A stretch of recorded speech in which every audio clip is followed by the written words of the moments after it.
Bapak Ibu selamat pagi, jumpa lagi bersama saya Pendeta Kamalia Suitela, Pendeta Jemaat GPIB Immanuel Parepare yang ditempatkan di Bajem Anugerah Pindrang. Hari ini Bapak Ibu, sebelum kita memulai aktivitas kita di hari ini, saya mengajak kita untuk membaca, merenungkan firman Tuhan, dan kita semua mau berdoa bersama untuk memulai aktivitas kita di hari ini. Oleh karena itu Bapak Ibu, saya mengajak kita membuka Alkitab kita, Matius pasalnya yang ke-26, ayatnya yang ke-20 hingga ayat yang ke-25. Matius pasal 26 ayat 20 hingga ayatnya yang ke-25. Tetapi sebelumnya Bapak Ibu, mari kita berdoa sebelum kita membaca merenungkan firman Tuhan. Mari kita berdoa. Terpujilah Kristus Tuhan kami yang telah menyertai dan menuntun akan perjalanan kehidupan kami. Kami boleh diizinkan Tuhan untuk menikmati hari yang baru. Terima kasih ya Tuhan Yesus. Pada saat ini sebelum kami memulai seluruh aktivitas kami di hari ini, kami mau merenungkan firman Tuhan.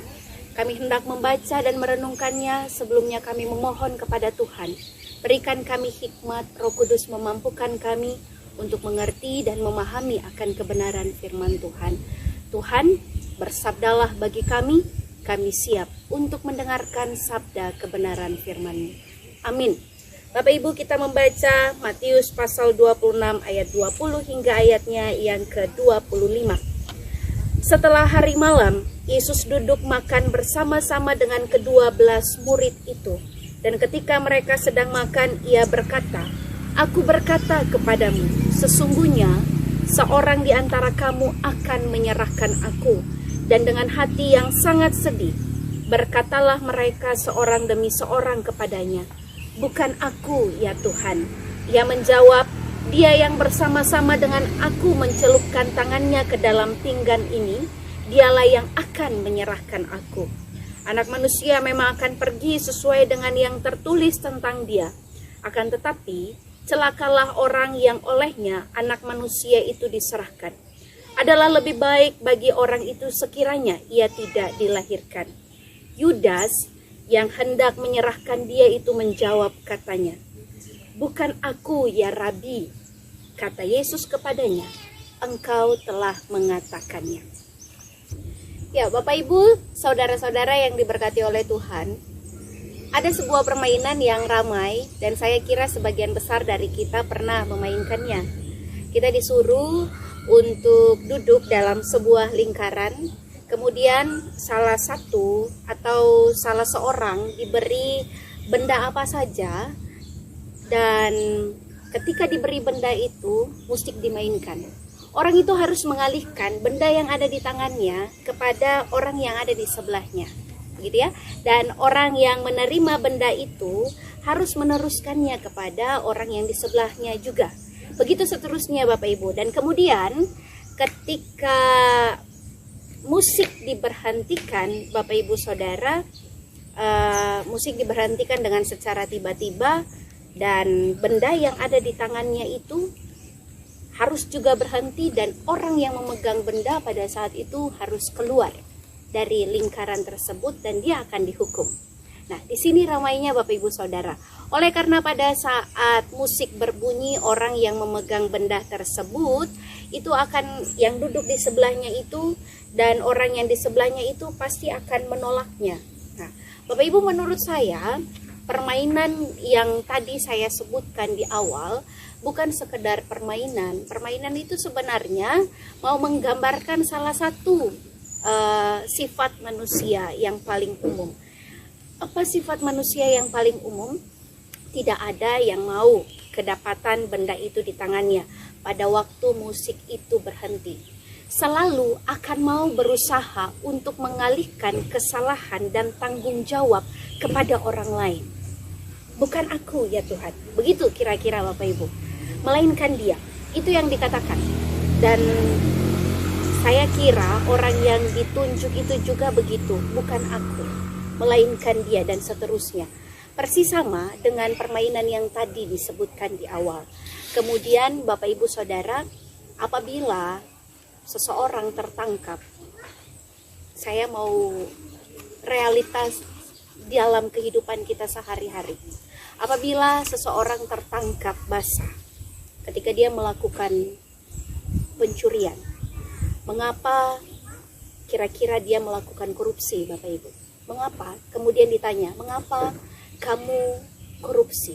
Ketika ditanya seperti itu, bukan saya yang melakukan korupsi. Mungkin respon orang tersebut seperti itu. Kemudian ditanya, kenapa bukan kamu? Semua kemudian ditanya, kenapa kamu melakukan korupsi? Bukan kami, Tuhan. Orang-orang itu juga akan merespon seperti itu, bukan kami. Kemudian mereka katakan begini, sistem negara ini yang bobrok. Kemudian negara yang ditanya. Negara yang ditanya ini kemudian katakan, bukan kami yang melakukan hal tersebut saja, tapi semua negara pun juga melakukan hal yang sama. Ya, semua negara pun juga bobrok. Kemudian kembali ditanya, mereka pun menjawab, bukan kami, tetapi ini pekerjaan iblis. Kemudian iblis ditanya, kemudian iblis itu katakan bahwa, wah, bukan saya, kenapa engkau menciptakan saya? Begitu ya? Kalau engkau tidak menciptakan, engkau tidak membuat saya, maka semua akan aman. Dan pada akhirnya, ujung-ujungnya, malah Tuhan yang disalahkan, Bapak Ibu Saudara. Ini terjadi juga pada hari Kamis malam, ketika kita membaca perikop bacaan ini pada saat Yesus mengajak murid-muridnya untuk merayakan perjamuan malam yang terakhir. Besoknya, Yesus tahu dia akan mati. Sebelum makan malam dimulai, Bapak Ibu, saya berpikir, Bapak Ibu, saya bayangkan begini, dengan suara bergetar, Yesus berkata, seorang di antara kamu akan menyerahkan aku. Kaget mereka. Mungkin juga mereka sedih. Pada ayat yang ke-22 kita baca, yang mereka lakukan bukanlah mengintrospeksi diri mereka, apa saya ya Tuhan, tetapi justru mereka lebih membentengi diri mereka masing-masing. Bukan aku ya Tuhan. Bapak Ibu Saudara, yang saya bayangkan, mungkin mereka saling melihat satu sama lain, gitu ya. Mungkin di dalam hati Petrus berkata bahwa ini pasti Thomas. Giliran Thomas, jangan-jangan ini pasti Andreas. Andreas mungkin juga di dalam hatinya bahwa, wah, saya udah curiga dari lama ini. Mungkin ini betul si Filipus. Seperti dalam permainan yang tadi, gitu ya. Benda itu dialihkan dari satu tangan ke tangan yang lain. Yang penting bukan saya. Bahkan Bapak Ibu yang luar biasanya di ayat yang ke-25, Yudas sendiri berkata begini, bukan aku ya Rabi. Padahal waktu itu dia sudah menerima uang untuk menyerahkan Yesus. Bukan aku ya Tuhan, bukan saya ya Tuhan. Begitu respon. Saudara-saudara kita yang beragama lain, Bapak Ibu, seringkali berkata begini, wah, jadi orang Kristen itu enak banget. Kenapa? Ya, bikin dosa minta ampun lagi, beres, gampang. Bapak Ibu, apakah betul pengampunan dosa itu gampang? Salah kalau kita menganggap bahwa salah kalau kita berpikir bahwa pengampunan dosa itu sulit, gampang. Minta maaf Bapak Ibu, pengampunan dosa itu gampang kalau kita berpikir seperti itu. Tetapi saya mau katakan bahwa pengampunan dosa itu sulit sekali. Baik bagi Tuhan maupun juga bagi manusia. Pengampunan dosa itu sama sekali tidak mudah.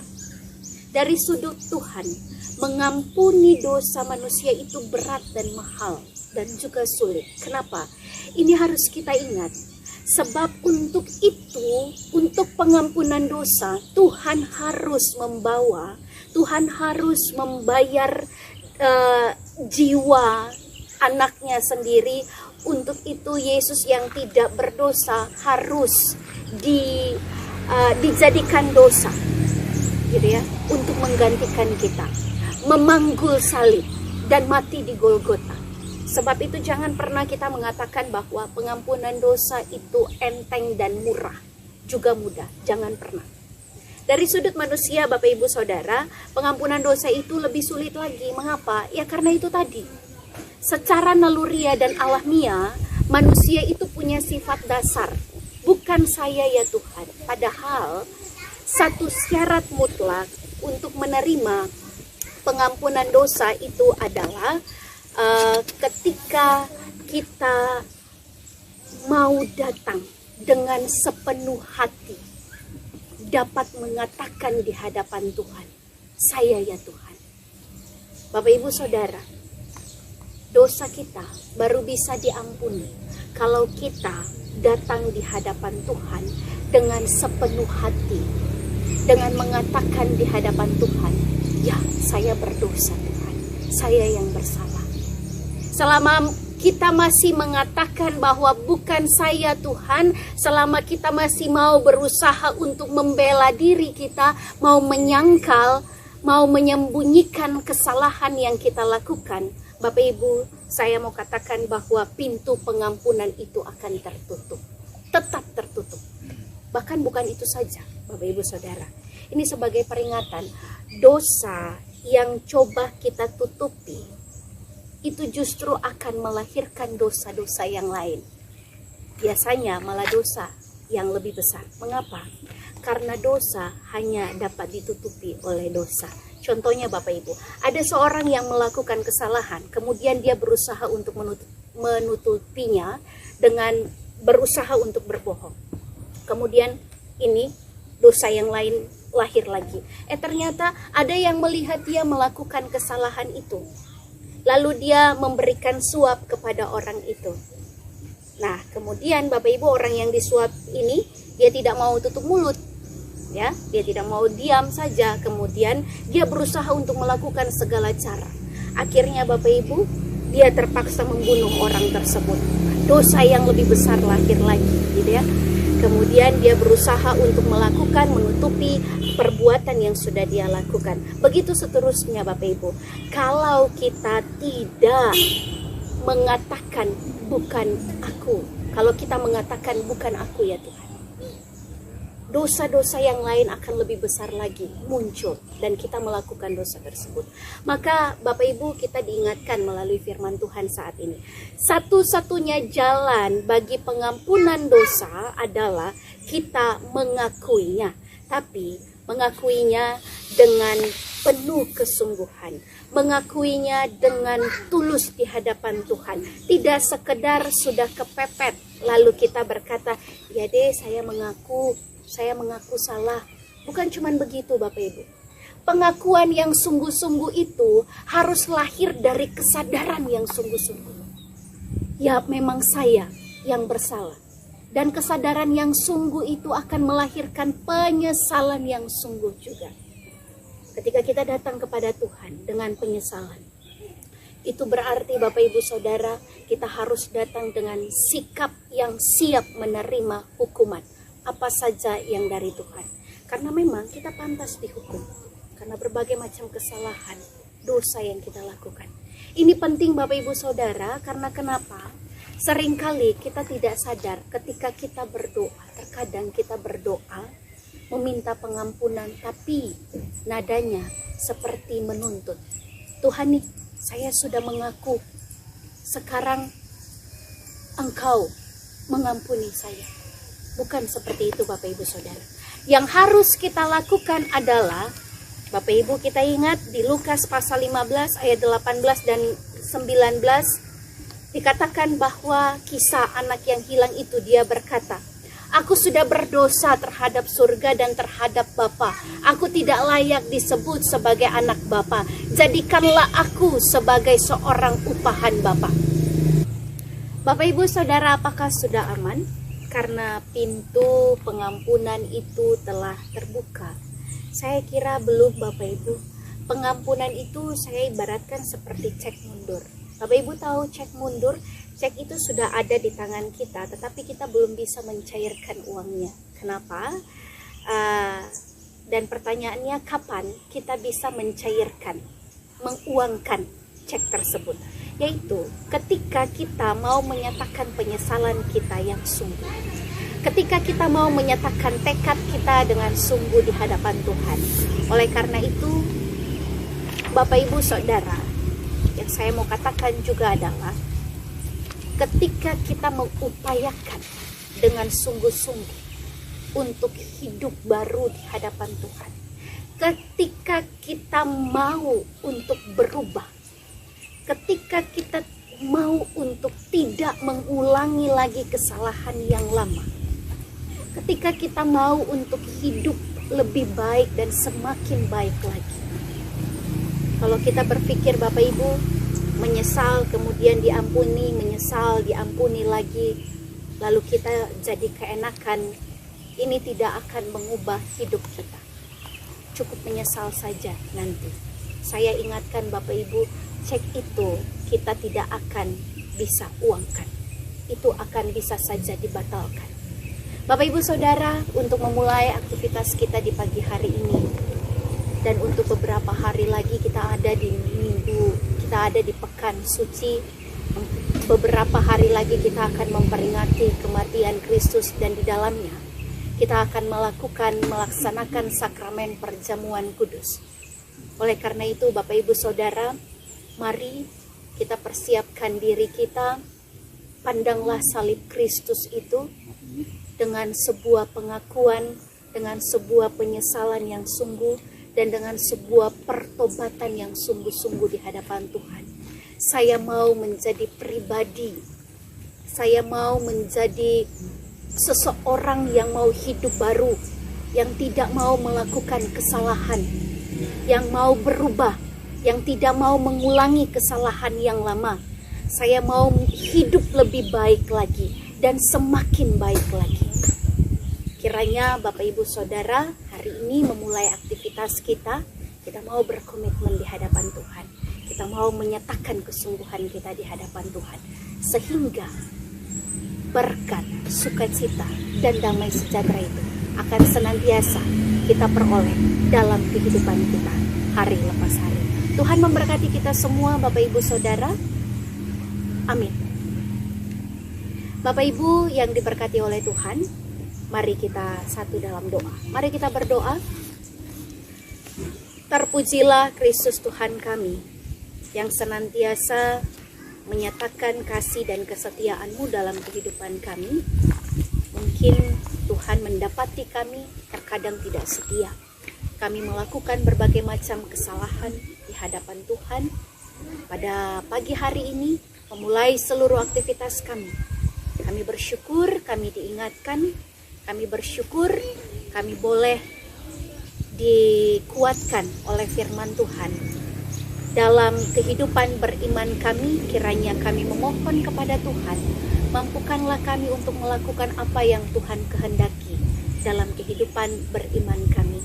Tuhan, terima kasih, dan biarlah melalui firman-Mu kami mampu untuk menjadi pribadi-pribadi yang mau datang di hadapan Tuhan dengan kesungguhan hati, dengan tulus mengakui setiap kesalahan dan dosa yang kami lakukan. Kami tidak menyangkal diri kami bahwa kami tidak bersalah. Tetapi melalui firman Tuhan di pagi hari ini, kami terus mengingat bahwa pengorbanan Yesus Kristus yang telah menyelamatkan kehidupan kami, yang telah menebus dosa-dosa kehidupan kami.